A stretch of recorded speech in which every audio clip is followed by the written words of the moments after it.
या बातमीचे प्रायोजक आहेत हॉटेल बडे मियां।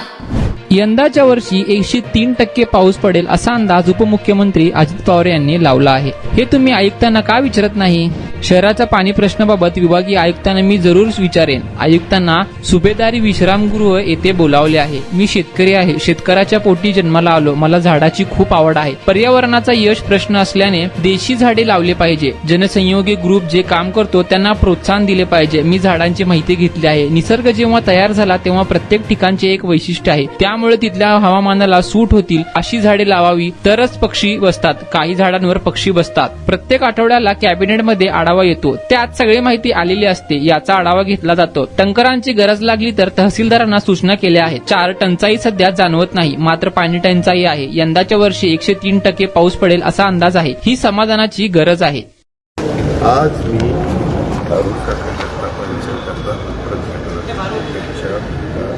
माझा सहकारी आहे संकल्पना, तिथून मग मी एका ठिकाणी जेवायला गेलो, पण जेवणाचा कार्यक्रम तिथून तुम्हीच बघितलं की त्याचा इंडस्ट्री डिपार्टमेंटचा जो कार्यक्रम त्याचा कार्यक्रम झाला। तिथं काय मला बोलायचं ते मी ऑलरेडी बोललो। तिथून एक चांगल्या पद्धतीनं वृक्षारोपणाचा कार्यक्रम झाला, तो बघितला। तो त्यांचे काही प्रश्न असतील तर ते समजून घेते। आता साथीचं एवढं मोठं काम चाललं ते माझ्या नियोजनच्या अंडर येतं काम चाललेलं। आज सरकार ज्यावेळेस खर्च करतं त्यावेळेस कामाचा दर्जा कसा आहे, मी मागेच येणार होतो मागच्या ट्रिपला, परंतु काहीतरी त्यावेळेस झालं आणि त्या अचानक मला रद्द करावं लागलं। त्यावेळेस मी कळवलं की आमच्या PWDच्या सगळ्यांना पुढच्या वेळेस येतो, तशा पद्धतीनं आलो। आता तुम्ही पण बघताय काम कसं चाललेलं आहे। जर काही सूचना पण दिलेल्या आहेत, अजून ॲडिशनलची जागा लागते ती कुठली घ्यायची, घेत असताना इतरांनाही कुणाला अडचण यायला नको अशा प्रकारची चर्चा आम्ही केली। प्रेझेंटेशन त्यांनी आम्हाला दाखवलं। काही त्यांच्या अजून वरच्या मजल्यावर स्वतः ऑडिटोरियम आणि अजून काही त्यांना गरज आहे ते करायचं ती त्यांनी डिमांड केली। ती आज त्या मुलांना मुलींना दर्जेची आहे इथं राहणाऱ्या, आज जवळपास 5,000च्या वर मुलं मुली इथं राहणार आहे। 1,000 1000च्या पुढं 1100च्या आत अशी एवढी मुलं। पार्किंग आपण इथं येणारी मुलांना काही 4 चाकी वाहनं त्यांची नाही आहे। जेव्हा 2 व्हीलरची पार्किंग आपण बऱ्यापैकी केली 100पेक्षा जास्त, आणि 4 व्हीलरची 4 केली तर इथले ऑफिसर वगैरे आले तर असावे। अशा पद्धतीनं आपलं काम चाललं आहे। काय मटेरियल वापरणार काय नाही, कारण मला मी जरी त्या पदावर असलो तरी मी जरा फार बारकाईनं बांधकामं बघत असतो। चोरी ओळखण्यात काम आहे का, चाललं आहे का, दर्जा चांगला आहे का, समाजाचा पैसा आहे तो विनियोग नीट झाला पाहिजे।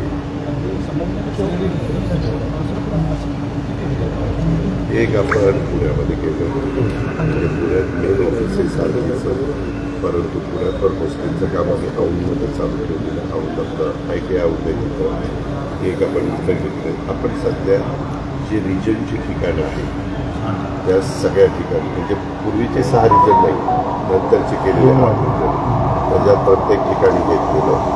आणि कोल्हापूरला पण चालू आहे, अमरावतीला चालू आहे, नाशिकला चालू आहे, नागपूरला चालू आहे, लातूरला चालू आहे। असं वेगवेगळ्या भागामध्ये आहे चाललं आहे।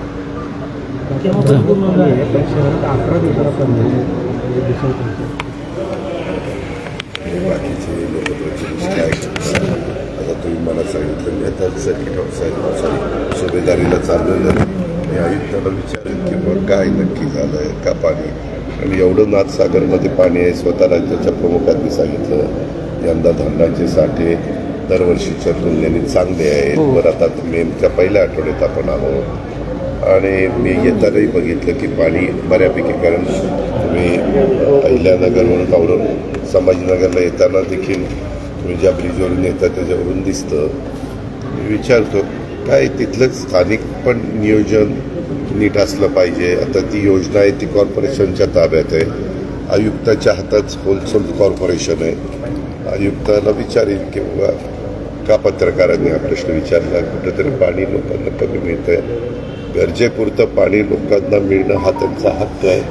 हा त्यांचा अधिकार आहे आणि आपण न्यायालयीन समिती सुद्धा नेमली म्हणजे स्वतः जज त्या सगळ्याच इतिहासात पहिल्यांदा असं झालं की नियंत्रण ठेवतात टोटली. आणि राज्यात सगळ्यात महाग पाणी विकलं जाते औरंगाबादमध्ये 2600 रुपये. टॅक्स महापालिका घेते सगळ्यात जास्त औरंगाबादमध्ये पाणी. हे तुम्ही आयुक्ताला का विचारत नाही? उत्तरं मिळत नाही. कारण राज्य सरकार हे सारथी राज्य सरकारशी संबंधित आहे. महानगरपालिकेला मी उपमुख्यमंत्री म्हणून आयुक्ताला आयएस ऑफिसर आम्हीच नेमलेले आहेत. मी त्यांना जरूर विचारीन. आयुक्त असतील तर सुभेदारीला बोलवा रे. सर पण जे प्रशासकीय गलथानपणा चालू आहे हो. तरी कारवाई होणार की नाही आता? आयुक्त नाही आमचे विभागीय आयुक्त गावडे सर आपल्याला ते इनोव्हेशन सेंटर इन्क्युबेशन सेंटरला जागा दिली. मी त्या चिखल कलेक्टरला सांगितलं होतं. मी बीडची पण आपण निवडली तर चिखलठाण्याला ते आहे. आम्हाला मान्य आहे, काही प्रॉब्लेम नाही. तर टाटानी पण मान्य केलं, आपण पण मान्य करतो. ते लवकर आपल्याला मुलांना ते सर्व कोर्सेस सुरू करता येतील. ते फ्युचरच्या दृष्टीने महत्त्वाचं आहे. कारण आज मी ह्याला गेलो होतो मसियाला. मसियामध्ये देखील त्यांनी काही प्रश्न मांडले. काही आपल्याशी संबंधित आहेत, काही राज्य सरकारशी संबंधित आहेत. सांगतो तुम्हाला. तुम्ही वनस्पती उद्यान बघितलं पण तुम्ही ज्या लोकांशी बोलत होता तर तुम्हाला त्या झाडांमधलं किंवा त्याचे डेप खड्डे वगैरे ह्याच्यातून नॉलेज जरा जास्त वाटत होतं. मी शेतकऱ्याचा मुलगा आहे. शेतकऱ्याचा मुलगा नाही, मीच शेतकरी आहे.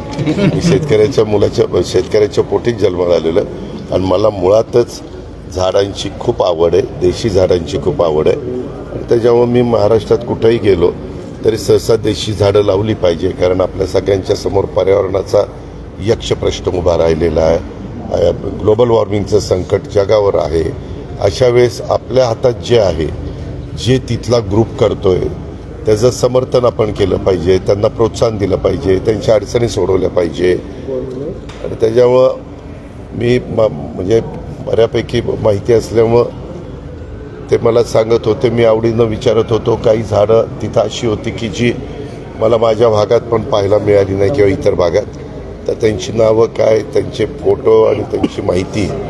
कारण शेवटी सगळ्यांचं म्हणणं आहे, निसर्गाने ज्यावेळेस वसुंधरा तयार केलेली आहे, ज्यांनी कुणी निसर्ग ज्यावेळेस तयार झाला, निसर्ग ज्यावेळेस तयार झाला, पृथ्वी ज्यावेळेस तयार झाली, त्यावेळेस प्रत्येक ठिकाणचं खाणं, प्रत्येक ठिकाणचं राहणं, प्रत्येक ठिकाणचं हवामान असं वेगवेगळं आहे.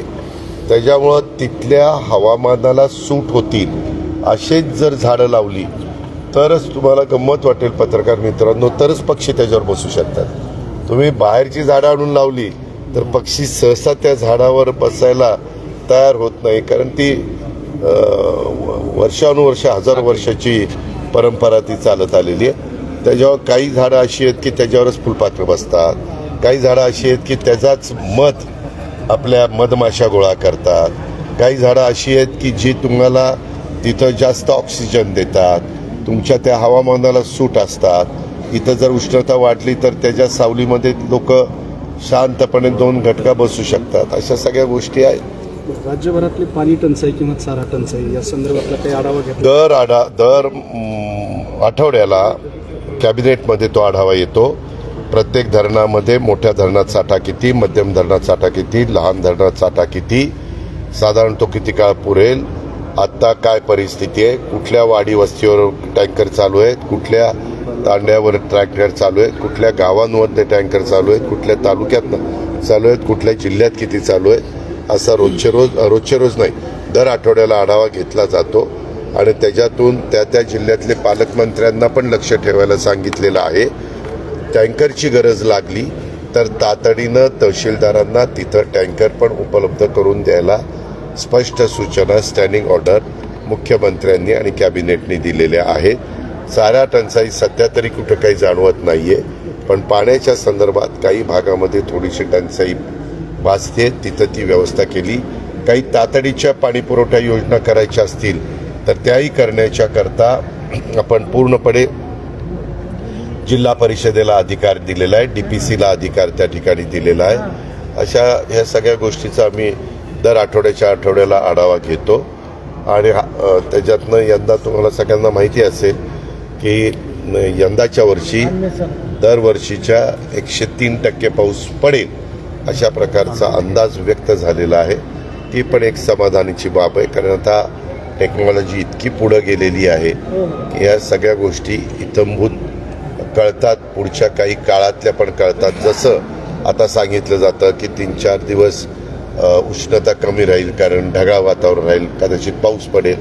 तर कुठंतरी पाऊस पडतो, कधी गारपीट होती, असं काही नुकसान झालं तर लगेच आमच्या ऑर्डर असतात की विभागीय आयुक्तांनी कलेक्टरने प्रांतांनी तहसीलदारला सांगून तिथले पंचनामे करणं, तिथल्या सगळ्या इथं माहिती घेणं असं चाललेलं. पण आता काल संजय शिरसाटने जो राग व्यक्त केला की त्यांच्या खातं बंद करून टाका, त्यांच्या खात्याला कट लागला चालेल, त्याबद्दल राज्याचे मुख्यमंत्री विचार करतील. एआयचा जे तुम्ही म्हणताय 500 कोटीचा निधी दिलेला आहे, तर एकंदरीत त्याचं नियोजन कसं असतं? त्याच्याबद्दल आता त्याच्याबद्दलचे टेंडर निघतील, त्याच्याबद्दलची कुणाला किती माहिती आहे, कुणी काय रिसर्च केलेला आहे, त्यांचा कुणाशी टायअप आहे, ते टायअप असणारी कंपनी किती जागतिक दर्जावर कुठं कुठं त्यांनी काम केलेलं आहे, कुठं कुठं त्यांना सक्सेस मिळालेला आहे, तिथलं उत्पादन किती वाढलं आहे, खताचा खर्च किती कमी झाला आहे, पाण्याचा खर्च किती कमी झाला आहे, असं अनेक गोष्टी त्या पद्धतीने तो चांगलं.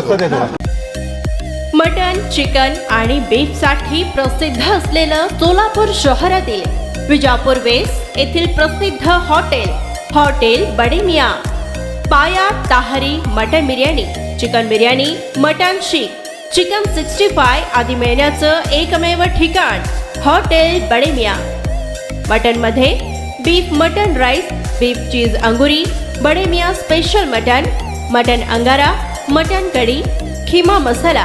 चिकनमध्ये chicken rice, chicken Malvani, special Bade Miyan chicken cheese अंगुरी, chicken tikka, chicken Hyderabadi, butter chicken, kadai chicken masala असे भरपूर आयटम्स उपलब्ध. मटन बिर्याणी, चिकन बिर्याणी, बीफचे स्पेशल डिश सुद्धा जेवणासाठी उपलब्ध.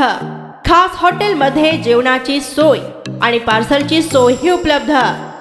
स्वस्त आणि मस्त जेवण मिळण्याचं विजापूर वेस्ट येथील एकमेव ठिकाण हॉटेल बडे मियाँ. आमचा पत्ता हॉटेल बडे मियाँ, विजापूर वेस्ट, सोलापूर.